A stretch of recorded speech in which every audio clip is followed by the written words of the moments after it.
We witnessed 45 professional designers turn the impossible into the inevitable over 9 grueling days, solving a problem with the potential to save millions of lives. Months later, we returned to our stakeholders, mentors, and industry experts for reflections on the challenge outcomes and the seismic shifts now reshaping the design industry. We begin with the client-side luminaries who championed the impossible design challenge. Thank you, Sandy, for joining us. Thank you, Sebastian, for making the time to come talk to us. I'd love to know a little bit about what you do in Singapore. It's a pleasure to have interacted with you and the team. And in Singapore, we are very interested and agile in applying some of these new technologies, AI for coding. And if we do so, then we want to do this for a purpose. So in our agency here in Singapore at ASTA, we also work with other global initiatives, such as GISAID, for example. And GISAID, of course, has a very important role as the platform for sharing pathogen genome sequences and metadata. So hello, it's a privilege to be here with you. Thank you for inviting us as well to be part of this challenge. I'm a public health scientist by training, meaning I was actually a laboratory scientist, generating the data and trying to figure my way out of really trying to make sense of data and increasingly large data. How can this data be transformed into insights, and how can it be used to inform public health? And if you think of what are important questions that you need to answer is, of course, how does the virus change over time? Where do you find that virus? What new variants come up? And looking at them in the trajectories over space and time is a visualization task, is a task that, if visualized right, can be used to derive actionable insights. It can tell you how the virus moves. It can tell you how it changes and how you need to adjust your countermeasures, vaccines, drugs, diagnostic kits. And that is one of the important aspects that we help organizations like GISAID with. We asked Dr. Sebastian and Dr. Sandy about the importance of their work for GIS AID and the real-world stakes. GISAID is really about incentivizing rapid sharing of data, and they do this in 2 ways, through a unique sharing mechanism, as well as the ability to analyze the data. Because I think, during the pandemic, what happened was a lot of data was being generated. And so laboratories may have the ability to generate the data, but they weren't able to do their own analysis. So the fear was, lower income countries, they will become the world's data generators. And then the people with the power to analyze the data would just take that data. So it was a little bit of, it needs to be a balance. So GISAID comes in to provide tools, web-based tools to users to enable them to do their own analysis and tell their own stories. I think this principle of design for good is very well suited for this global task, where there is less direct commercial interest, but it's a global problem that we all need to fight together. What critical reasoning drove the decision to take a design-led approach in this uphill battle? If you let some of us scientists do their own websites, it will look very, let's say, pre-Stone Age. Something that is enough for a scientist, just the data itself is not visually appealing or even understandable for others. The key is that you need design to make it easier for people to use that site. Data alone cannot change public health. Insight does. And I think design and data visualizations are critical keys in making these insights accessible. People that come new to this page, people that come from all walks of life, public health labs in different parts of the world. So without proper design, it's not going to be as effective as it could be. We asked Dr. Sandy if she noticed participants struggling with the complex problem without a deep scientific background. I think teams got ahead of themselves. everybody was very eager to solve the problems. I could feel they were trying to understand the pain points, but yet I think they oversimplified the problem. I mean, it is incredibly vast, complex data sets. Billions of nucleotides, thousands upon thousands of samples, and multiple layers of metadata. I think particularly when uncertainties such as sampling biases become obscured through beautiful visuals, and how it may lead to misinterpretation outside of perhaps scientific and epidemiological context. So, in fast-moving epidemics, clarity and transparency are not optional, they are ethical obligations. So when done poorly, these visualizations don't just misinform. They have the power to influence decision-making, and therefore they can ultimately alter the course of an outbreak response. So I had to really make sure that the teams really got that point. Was the winning team's solution impactful, or could they have done more? Most importantly, is their proposal actually feasible for implementation? I think yes, they really provided, at the end of the day, a layered interactive system that is rather intuitive, to use. So, and they tried to also synchronize the different viewpoints quite nicely. So I think, that was quite a good experience for me. The visuals are great at the end of the day, but I think, just paying attention to the needs of the domain, that's what's needed. Picking from the designs, the best elements, the best ideas, translating it into the codes that then can be run in real time would be one of the good next steps. Did the Impossible Design Challenge shift their perspective on design? For me personally, it's almost as if I gained a new vocabulary into communication. The power of visual storytelling, I think that was something that I really took home. Throughout the whole process, what stood out for me for these teams is how they eventually designed with empathy. And I also see this with our new hire. They don't really just jump into solutions. They take time to listen, take time to understand pain points, and then respond with the thoughtful, scalable, user-centric, centered ideas. Finally, we asked for their reflections on this massive collaborative effort. One thing that I also appreciate in the interaction with you and the team is that the notion that AI coding alone is not the endpoint, is not the solution. It may look promising on some tasks, but I think what we have seen is that it is always better if there is a human in the loop that knows some programming as well, because you can fix things quickly, you can modify, and you can also give the confidence that what has been generated actually produces the right result. It's not an entire black box where you put your faith into the AI alone. It's effectively using AI to help humans be more efficient. That's, I think, the lesson that I learned. So I think, ultimately, when I was going through the whole process, it was really, Einstein's quote kind of came to me. It's like, out of clutter, find simplicity. From discord, find harmony. In the middle of difficulty lies opportunity. And I think, what I really saw through the challenge was how the teams really embodied this mindset, turning complexity into clarity, challenges into real opportunity. So yes, that was my take-home message. Following the client's inspiring words, our mentors Prasad and Saurabh reconvened to review the 3 finalist solutions. Conducted months after the actual event, this review provides a renewed and critical perspective on the outcomes of the Impossible Design Challenge. What I felt was a lot of teams had great ideas. But what they tended to do, I think, was they tended to misunderstand the output that the tool was creating to the outcome that the client wanted. So they thought if creating a screen was what the client wanted. That was not what the client wanted. The client wanted their problem to be solved. When you don't understand what you're doing and why you're doing, you generally tend to take a shotgun approach where you do a lot of different things, but you're hoping that something will work. And then we start analyzing the solutions from the 3 finalists to identify what worked and what didn't.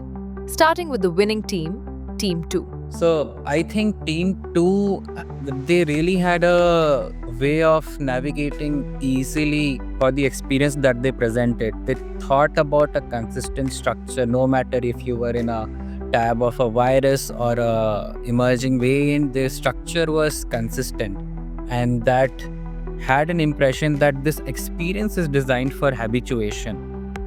The other thing that stood out for them was watch list. I mean, that was an experience that they took from they took an inspiration from a stock market app. So they were really good at taking inspirations. Yeah, I thought one of the best things that Team 2 did was they focused very, very clearly on the different customers or the users of the product. They said, how am I going to create reports for a policymaker? How am I going to present data for a virologist? How am I going to present data for, say, an administrator? So they thought through those elements and they presented that. The only problem or limitation I think that they had was they could not cover or talk about scalability much, but they had it there in their experience, in their solution. And when they talked about the problems, they only talked about what, things are disjointed, things are overwhelming, but how they could not present it in their presentation, even though they designed for it. Now, when coming to Team 7, I think they stood out in terms of the details that they had. For example, when they talked about phylogenetics view and they talked about configuration for different alerts, I think that was really good. Their solution was really good for scientists. I thought what was interesting was they were very ambitious. They had gamification, they had a lot of other interesting features. But where they actually struggled was when questions were asked, they weren't able to kind of connect their feature to the implementability of the product. The way they presented their solution was also that they started from a home page. Now the home page is good, but home page also brings in a challenge of, okay, what do I do in that home page when I am the user? Because home page caters to a lot of users. So I think their narrative and how they presented became really complicated in that sense. So the specialization part was really good, but the general part was very complicated in terms of where to see when and what to use when. So I think that was the struggle for Team 7. So when we talk about Team 1, I think their narrative in the starting, it was good. When they explained the problem, they also showed why is that a problem. I felt that it was a very clean presentation. Dr. Mack, I think, made a comment that said, this is the one that I could see directly implementing. The kind of drill down was there, but the consistency in terms of trying to be habitual about it or trying to be able to figure it out easily, that element was not there. And the design got really complicated when they introduced simple versus advanced view, because that also brings in decision fatigue. That from the intention of the designer looks simple, but when it comes to users using it, it really complicates the whole design. And so clearly they were closest to implementation, but at the same time they didn't make sure that they connected all the problem statements to the solution that they presented. Why did a single team manage to outperform the other two competitors? The team that won was the one that actually spent the most amount of time understanding what the client asked for and making sure that every problem identified in the problem statement was directly connected to what was the solution. Okay? And they made sure that they communicated that journey in a very effective manner. I think simplicity was a big factor, because I think Team 7 and Team 1 thought that the users could figure out the complexity that we have designed for, because even though the design is complex, it solves a lot of problems, but actually that ended up becoming a problem. So I think that was a major difference that made Team 2 win over other teams. Did the mentors identify any recurring behavioral trends in the final project outcomes? Yeah, so the people who were worried about whether are they looking good or looking bad while they are working on the solution, they had, I think, they might have had more skills than other people, but they held themselves back because of that thought. And people who cared only about the solving the problem and not necessarily about looking bad or good or whatever, they really stood out and they were able to make that jump and be that tortoise in the race who could like win the race. While on the other side, people who were really worrying about perfection and looking good held themselves back, and they were not even able to finish the job correctly. They were not even able to connect the dots with their team members.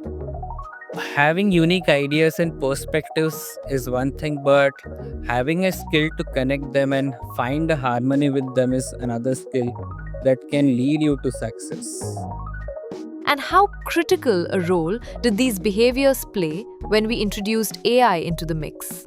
Yeah, I think from the start only, somehow all the participants had this thought in their mind that we have only 9 days. So I think they were in that panic mode that, okay, we have only 9 days, what do we do?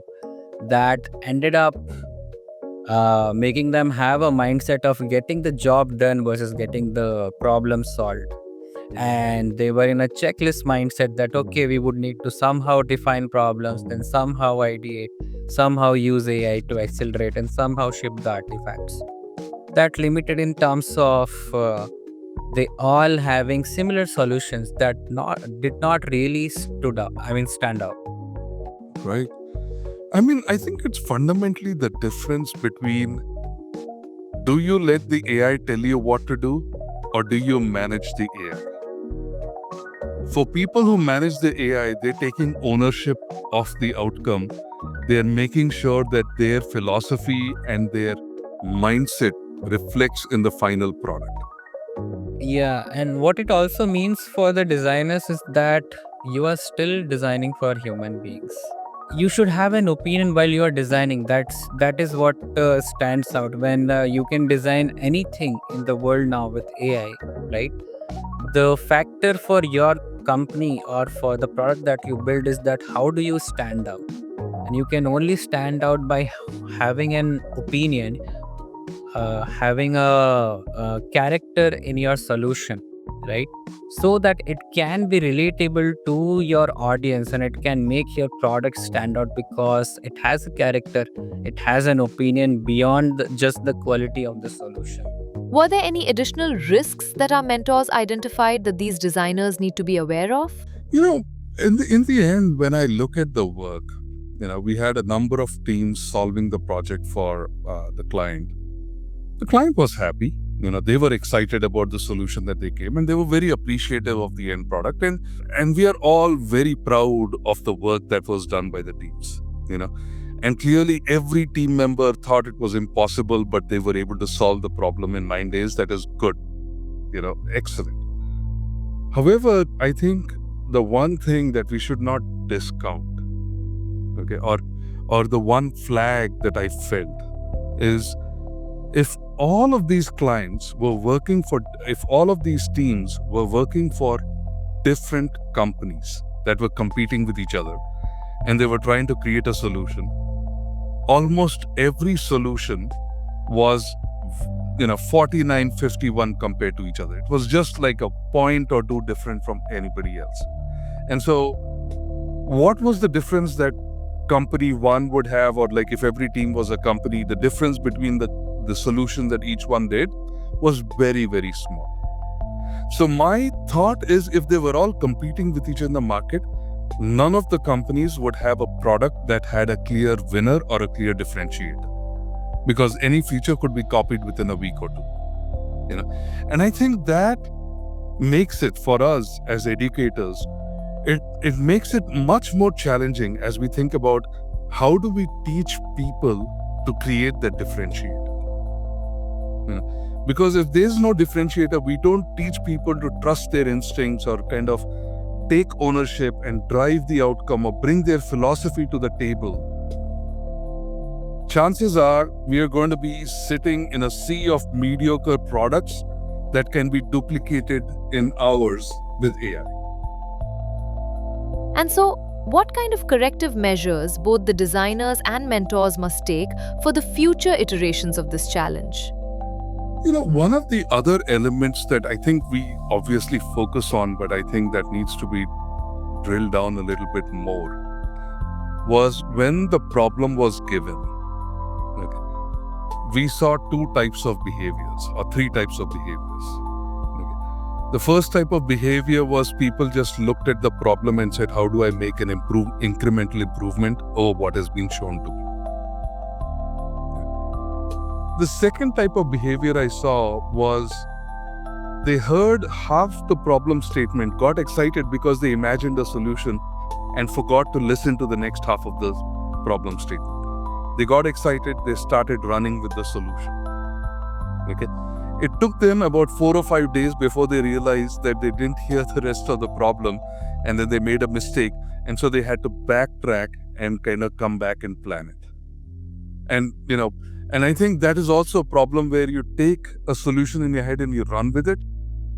What happens is you realize you've wasted half the time that you have available, and the remaining half of the time you're working 18 hours a day. And by the time you're done with the project, most people feel they're burnt out. And this is exactly what I see in the industry as well. Most people feel burnt out when they're working with AI. And my take on that is part of it is this fact is like we've put a lot of pressure on ourselves to deliver the results quickly, and we don't give ourselves the breathing space to think about what the problem was and how will we solve it. So my thought is to actually, create that creative space where people can spend the first couple of days just stopping and thinking about what the problem is, and then identifying different ways of solving the problem before they start implementing and getting started with the tools. We can't be thinking about presentation as a bonus. The presentation has to be a necessary part of the product. You complete your work and you need to give at least about 10 to 15% of your product execution time to developing the presentation and learning how to communicate it effectively. In the older days, you had large teams, all focused on the process, everybody doing a small part of the process. Today, people are expected to work together in smaller teams and deliver in a matter of days, where they had to deliver in months before. Okay. So the accountability has changed. Earlier, people were accountable for their part of the process. Today, designers are accountable for the final outcome. The outcome might be, listen, I want to get X number of $1 million more for my product, or I want to sign up X number of users, or I want to reduce my user churn by Y%. Those are the business outcomes. So today, every team member, because the teams are smaller, they're all accountable to the outcome. Nobody's going to care that you did X amount of research, or you did Y amount of work, or you created so many screens, unless you deliver the outcome that is expected by the business. And I think that is one fundamental change that we are seeing in the industry, and that we've also seen within this program itself. If the client does not feel that the outcome is received, or if the team does not achieve the outcome, then generating the 100 screens is meaningless. Following that profound period of introspection, Prasad engages with our guest mentors who are recognized as influential design leaders in the field. So, thank you, Riya. Kuldeep, could you tell us a little bit about yourself and your background? Quick introduction on my part. So, Kuldeep Kelkar. I head up user experience, design, research and content at Clearwater Analytics, also called C1. So C1 sells software to asset managers, insurance companies, other segments globally that manage assets either for themselves or on behalf of someone else. So we don't directly manage those assets, but our customers do. And yes, it's in trillions of dollars. First of all, thank you, Prasad, for inviting me. I'm Riya Tosar, working in this exciting design field for over 20 years, navigating the evolution of design, I would say, from multidisciplinary roots to purely focused on user experience design. And my journey has always been about solving the complex problems, right, at scale. How has the rapid emergence and adoption of AI shifted realities in the product design domain? If it can be done by AI, it should be done by AI. Or if you do anything, first ask yourself, can I use an AI tool to make this more productive? We are moving so fast and you have to achieve the goal to adopt AI. There is no choice than collaboration. Because of that, we are doing a lot of things, but it is working in a positive way for all the organizations. So Prasad, I generally say that it's UX for AI versus AI for UX. Right? And the difference is the AI for UX is how are designers, UXers in general using AI to be productive themselves. Whereas UX for AI is how are you designing AI in your products.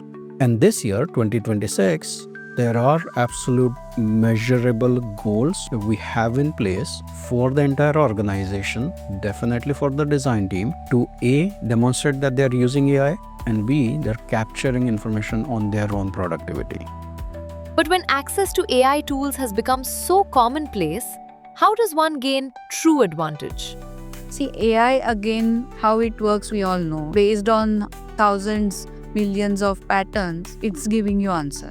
But I think our brain is also wired such a way, like we can think out of the box. Pretty much anyone that can enter a prompt can get an output. And I assume your next question then will be how do we know which one is better, right? What's the better quality? And I believe that's where the judgment comes in. Anecdotal stories that I've seen different individuals use different AI tools. And it's not just prompt engineering. It's not just knowing what to ask for. It's also judging the output, reviewing the output, and then reframing your ask. In my personal usage of Figma Make, for example, I have never in a single instance been articulate enough to generate the full outcome that I want. I do put some thought process in articulating what I want, which is essentially the prompt engineering. The AI will interpret it, understand it to its best ability, generate an outcome. But then when I look at the outcome, I then articulate my second ask, my third ask, my fourth ask, and so it's just a iterative back and forth. So rather than me asking a junior intern or a designer for something, I can just ask the AI to do those things. The more experienced, more nuanced design thinkers, in my experience, come back with better outcomes, more use cases thought through, more implications on it. On the surface level, it might all look similar, but in one example where the product manager came up with certain things versus what a senior designer came up with were two different things. And again, judgment is key. How is AI redefining the team structures, roles, and collaborations within the product design ecosystem? Earlier, it was very simple, like you learned out more skills. There was like a certain progression in your career. But with AI, I think that even the hierarchy has gone completely. Right now, myself also, I'm working with all the engineering heads, engineering leads, at the same time PMs. We all are on the same page and working together. One thing I noticed, and I'm very happy about that change, is like the leadership is breaking the barriers between different teams. Because at this scale of company, it's many times it happens like you work in silos, right? So it's very difficult for this scale of companies to break the barriers and just integrate with each other, right? Or work across functions. That's a really big challenge. And not because we don't want to do it, but it's operational challenge are there, right? But I think AI brought that change.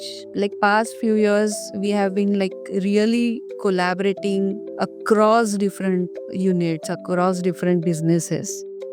And the real product lifecycle development is messy and long. And there's lots of things that have to be, it's not enough to just create that first iteration. You have to handle every single use case, follow through, launch it out into the market, learn from those, test and learn, usability test along the way. You can use AI to speed things up, and the what probably used to take 18 months in the past could take 6 months now, right? Or things will shrink and you can generate prototypes faster. But I don't see the full end-to-end process dramatically changing. It's becoming shorter and shorter and iterative in nature. And in a way, I'm happy because this is something that UXers have been saying for a while, right? We want to test and learn. We want to prototype and get feedback. It's just it used to take such a long time that a single round of usability test could take a month. I can get a Figma prototype, Figma Make prototype generated in an hour, can run some rapid 2-person usability test and iterate within that same week. So that cycle is getting shorter and shorter, which we can use in meaningful ways. In what ways have the benchmarks for hiring and evaluating designers evolved to meet new expectations? Right, and so I have an open rec right now, this very minute, where I ask for both UX for AI and AI for UX, right? And so the job description explicitly says, in your portfolio, show us how you have used AI to deliver on your UX deliverables. Right? And I expect every candidate to have stories in narrating that. It's almost an auto disqualification if someone talks about AI, but it's clear that they have never used it. Now even the resumes, because when people reach out to me for mentoring, I look at their resume. The first thing I see is what they are doing with AI technology. What are the tools they are using? Which tool they are using for what?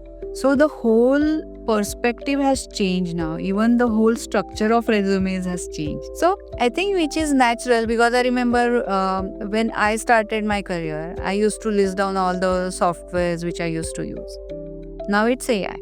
So I think the way we used to deal with the era of Photoshop or those kind of tools, right? It's the same thing. It's just that every time, for example, when Adobe came in, we more shifted to the pixel level designing. Then when Figma came in, it changed the complete collaboration, how designer would work.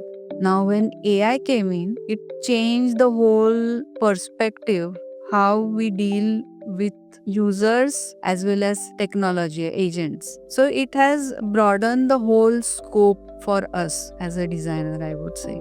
Consumption of AI is equally expensive, right? So how it is impacting business, how also the ROI is on that, right? So I guess designers also needs to understand the business. Along with the technology, yes, business is also equally important to learn how it matters what you are designing and why it matters. So I think that's very important. So that's one shift I have seen, that as a designer, you need to change yourself. In what ways can designers refine their approach to ensure the most impactful application of AI? There's an art to prompting, and there is judgment involved. Right? Ask critical questions of AI. Ask it to come up with 3 options, not just one. Don't take the first option and run with it. That critical thinking from the human and that judgment matters. Absolutely matters. Otherwise, we end up with a generic looking thing across all teams that doesn't really connect well end to end. I usually do is I don't start with AI immediately. I first try to myself process why I'm doing this. What is the end goal of it? For whom we are doing it, which is a standard learning what we have from design. It's not gonna change ever. Where I start getting AI into picture is when I have, say, certain ideas. And a recent example, as a design team, we did some brainstorming session, like putting post-its on the wall, all of that. And then one of the designer from my team, he actually click a picture of that wall and then he actually processed that with AI. So one picture gave the complete summary clusters of whole brainstorming board that we did and gave the complete synthesis of that. Imagine processing that whole data, clustering, identifying the themes, identifying the problem areas, all of that would have maybe taken us, say, couple of days. It just took him 2 hours. And every letter which was written there on the board was captured accurately. It saved so much time. And there is no harm using AI for these kind of things, right? So I think instead of like directly starting with AI, just start with your own brain. Towards you have your ideas, you can brainstorm with AI. That's where maybe you might get more ideas. The message concludes with an inspiring call to action for the design community, reinforcing the idea that maintaining professional relevance is now an individual obligation. People often ask me what's going to happen to my job after AI starts doing everything. And this exercise has been very eye-opening, and it's reframed the way I think about that question. What I've seen during the Impossible Design Challenge is designers going off in the wrong direction and making mistakes within minutes. I've also seen designers settle for mediocre solutions when they could do better. And so what I realize is that we are entering the golden age of creativity. Because when designers learn to stay true to their voice and they learn to stay true to their vision, they can use AI to do incredible things. But when they compromise or when they let the AI do their work for them, then the answers and the solutions are not as good as we want. So for me, I don't think the answer is that AI is going to replace it, but rather it's about a designer learning to manage the AI so that they can do what they truly love and come up with exceptional solutions. And so, on that definitive final note, with profound insights into the evolving synergy between human creativity and emerging technologies, we reach the conclusion of this transformative journey for the current edition of the Impossible Design Challenge.